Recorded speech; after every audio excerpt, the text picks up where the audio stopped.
由科技公司 Blue Origin 啟動嘅4人女子太空計劃，令所有對太空唔同觀點嘅人一致認同。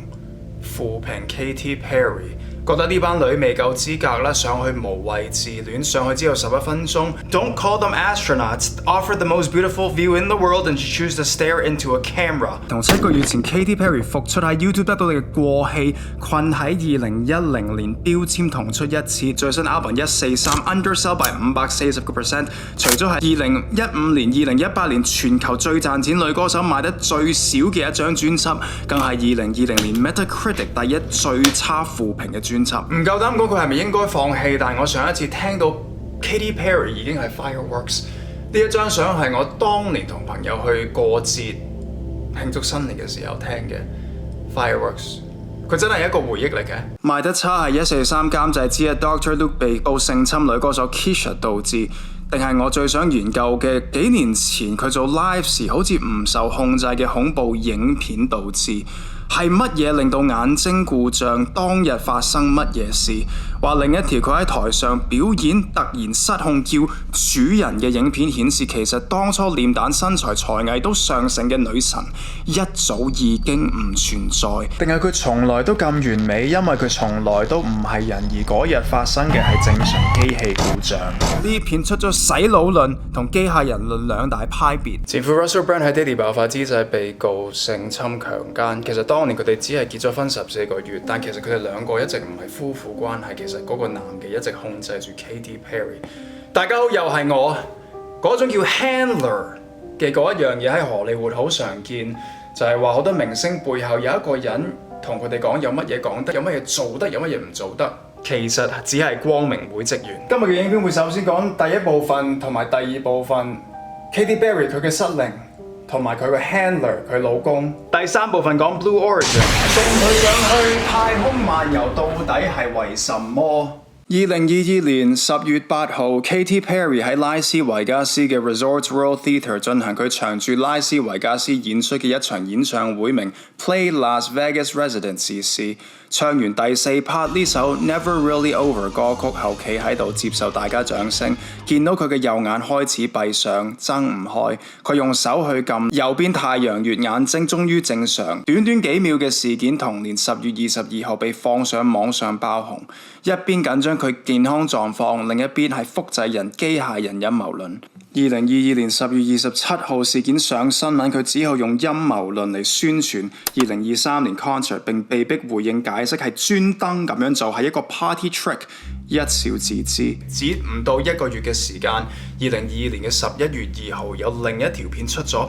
比嗰條更加恐怖，因為冇人去講啊！影片上同樣係一個演唱會，唱 I Kissed a Girl 嘅時候，隱約見到 Katy Perry 嘅右眼又開始出事，然後講咗一句説話話 Master I'm not feeling so well， 然後好似想嘔吐嘅動作，一直講一大段好似係唔知乜嘢嘅説話，跟住想離開舞台嘅動作，靈魂突然間醒咗咁樣，然後就暈低，馬上被工作人員抬走。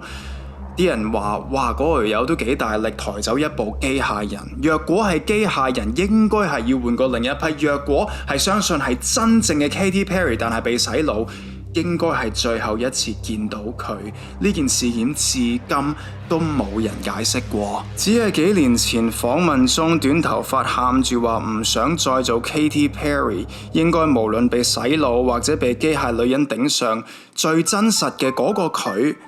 我細個聽嘅嗰個佢，嗰個訪問後就已經消失咗。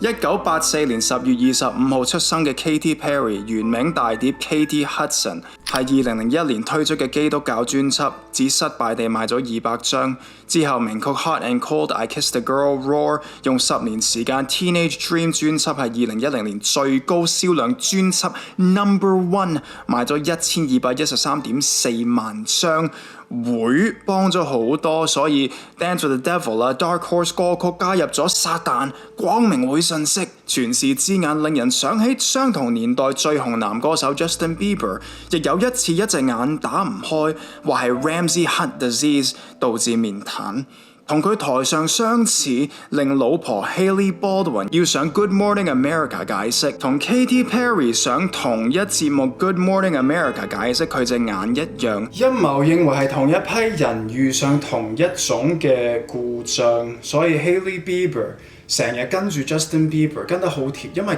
嗰個女仔就係 Justin 嘅 handler。handler 嘅意思係荷里活制度或者整個美國制度都係被光明會所控制。名人本身因為權力太大，佢總會有一個工作人員需要喺佢身邊，但係會唔會去到嫁俾佢變成佢老婆或者佢老公嘅地步呢？其實喺 Russell Brand 同埋 Katy Perry 佢哋之間嘅關係可以隱約見到一啲啲。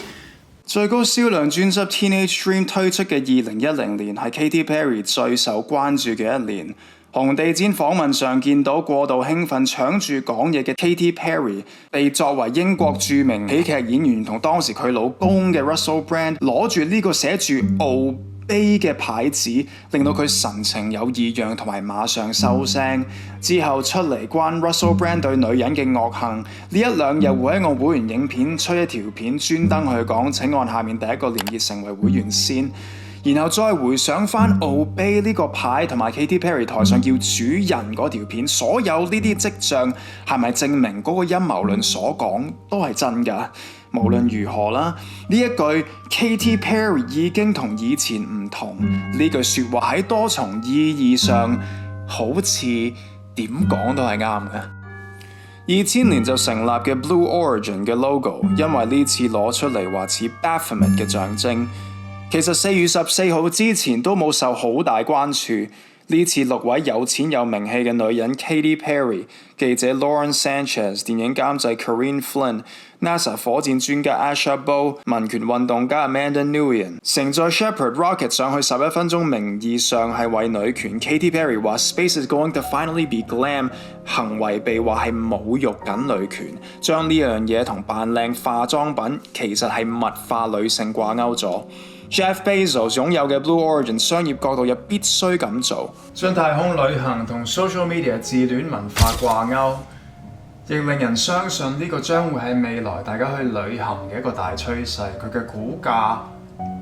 大家對佢嘅支持，所有嘢都會節節上升。呢個係一個非常之好嘅一個行為。相信太空探索係嚴肅嘅人又會講，想去太空影相拍 social media 嘅嗰啲人又會講，呢件事件做得好，睇下我哋呢個傻仔又會幫佢哋做宣傳，又會講，